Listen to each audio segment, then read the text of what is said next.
এটা হচ্ছে কচুরমুখী চচ্চড়ি করা হয়েছে এরকম। এটা হচ্ছে ইলিশ মাছের ভুনা করা, ইলিশ মাছ ভুনা এরকম করে ইলিশ মাছ ভুনা করে খেয়ে দেখবেন।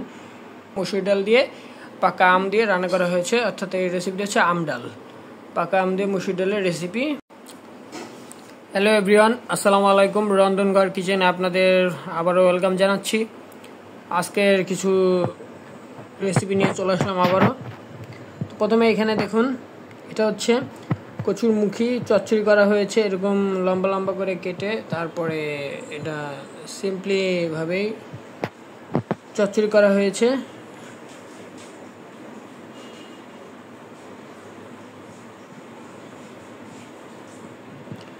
এখন এরপরের রেসিপিটিতে চলে যাচ্ছি।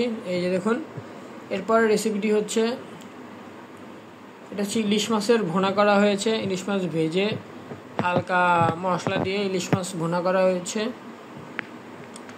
ইলিশ মাছ ভুনা, এখানে মাথা রয়েছে, তারপরে লেস মাছের পিসও রয়েছে। ইলিশ মাছ ভুনা এরকম করে ইলিশ মাছ ভুনা করে খেয়ে দেখবেন। এমনি রান্না করে ইলিশ মাছের চাইতেও খুব বেশি ভালো লাগে খেতে। ইলিশ মাছ আমাদের বাসায় সবারই প্রিয় একটি খাবার।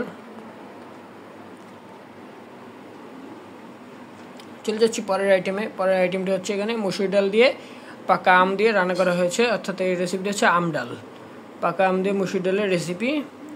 তো ভিতরে দেখা যাচ্ছে যে আম রয়েছে অনেক। তো আমাদের বাসায় এই আমের সিজন যতদিন পর্যন্ত আছে এই রেসিপিটি হতেই থাকবে। এই রেসিপিটি আমাদের বাসায় প্রত্যেকের প্রায় সবার প্রিয় একটি রেসিপি। তো আপনাদের এই রেসিপিগুলো কেমন লাগে তো অবশ্যই আমাকে জানাবেন। আর আপনারা কারা এরকম আম ডাল খান তাও আমাকে জানাবেন। তো আজকের ভিডিওটা আমি এই পর্যন্তই রাখছি।